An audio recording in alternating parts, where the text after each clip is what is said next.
Hello and welcome to a brief video providing an overview and guide to your 2023-2024 ASEP letter. My name is Mark Olafson, and I'm the Director of Educator Data Research and Strategy. Our division is responsible for completing the calculations included in these letters. This video is meant to be an aid in understanding the content of your letter. It is our hope that this video may address some of the questions that you may have about the structure and content of your letter. Let's take a look at a sample letter. At the top of the letter, you will see the contact information for the legal authority of your preparation program. The first paragraph states that this status will be the recommended status presented to the State Board for Educator Certification, or SBEC, on February 14, 2025. Highlighted on this letter is the recommended accreditation status. You can see for this sample preparation program that it is accredited probation. Other statuses may be accredited, accredited warned, or accredited no data. If the program has a status of accredited probation, there is also a notation highlighted here that names how many consecutive years this program has had the status of probation. This is important because a program that is on probation for 3 years is moved to revocation. This letter goes on to talk about the forthcoming process and points to the attachments below, which provide data about your status. This page of the letter ends with a value of the index score for your preparation program. As outlined in 19 TAC 229.4b, an index score greater than 85 leads to the recommended status of accredited. An index score of 80 to 84 leads to a recommended status of accredited warned, and an index score below 80 leads to a recommended status of accredited probation. The next page presents a table that has results at the individual certification class and category level.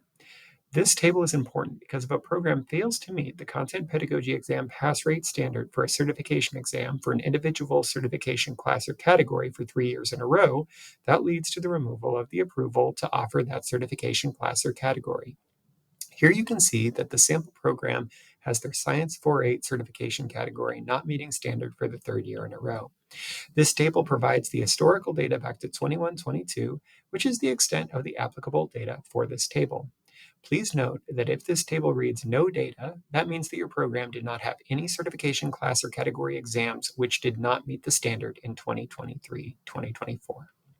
One update that we have made to the letters this year is including the number of years of data that are aggregated in any calculation performed underneath the small group aggregation procedure. This was feedback that we received from preparation programs last year. Consequently, on the table below, there is a column titled Years of Data Evaluated. When the small group aggregation procedure is completed, this column will take a value of 2 if 2 years of data were used, or 3 if 3 years of data were used. If you have questions about how this procedure works, I encourage you to review the ASEP manual, which outlines how this procedure works. Attachment 1 of the letter provides the calculated values at the all level and at the individual demographic group level for the individual ASEP indicators. You can see in the top row that we have the column headers of indicator, the total number of teachers or candidates who met the standard, the total number of teachers or candidates who were evaluated, the percentage, and the top row of each indicator shows the performance standard for that indicator, and the evaluation outcome. Here I have highlighted 3 rows that have a value other than 1 in the years of data evaluated column. As a reminder, when doing the small group aggregation, we evaluate the indicator once there are more than 10 candidates or once there are 3 years of non-zero data. You can see here that the small group aggregation procedure was performed for the male group, and that once 3 years of data were brought together, there were more than 10 candidates. The small group aggregation was also performed for the African American demographic group, and that 3 years of data were included. There are 3 years of non-zero data available, so this indicator and demographic group were evaluated this year, even though there were fewer than 10 candidates. Below that, you can see that the small group aggregation procedure was also completed for the Hispanic demographic group, but only 2 years of data were necessary to get a total number of candidates greater than 10.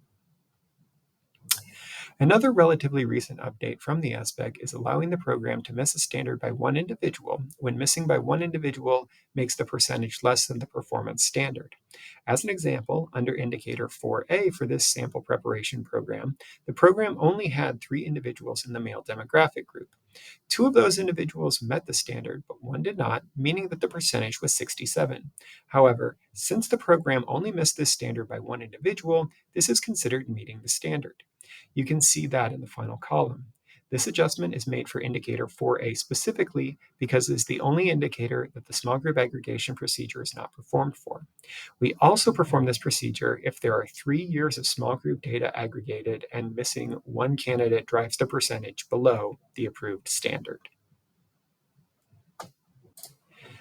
Attachment 1 goes on to provide the table that has the individual certification class or category exam pass rates.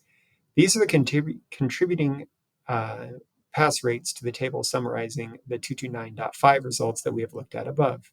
In this sample result, we can also see the occurrence of the program missing the standard by only one candidate when 3 years of small group data are aggregated.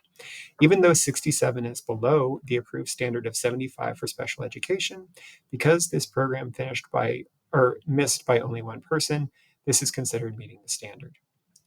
Attachment 2 provides the specific index calculations for your preparation program. One key update here is that the ASPEC has shifted the negative weight to requiring 3 years of consecutive failing to meet the standard for the specific indicator and demographic group. Previously, when a preparation program missed for 2 years in a row, that cell took a value of -1. Now, under this update, the preparation program must miss for 3 years in a row before the negative weight is included.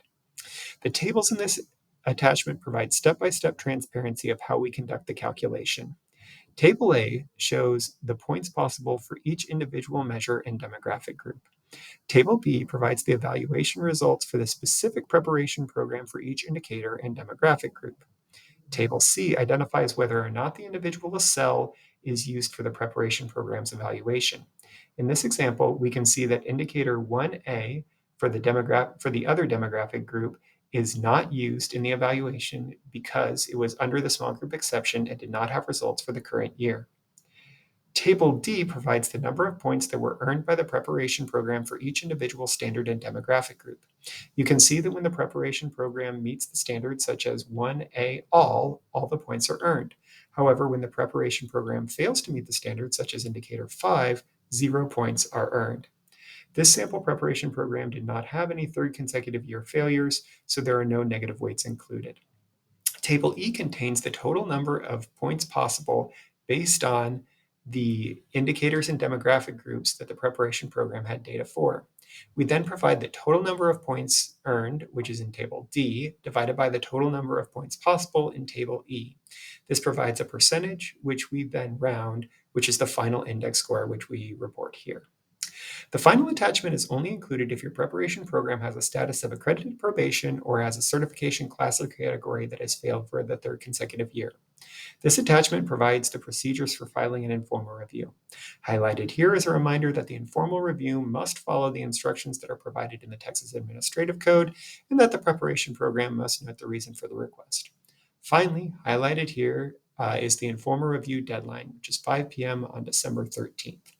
Please note that if your preparation program does not receive attachment 3 on your letter, it means that you are not eligible per the administrative code to file an informal review.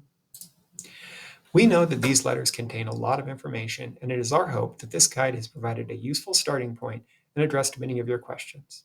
If you have additional questions about your status or your next steps, we encourage you to reach out to your Educator Preparation Program specialist using a help desk ticket. You may also reach out to me, Mark Olofsson, using the contact information provided. Thank you.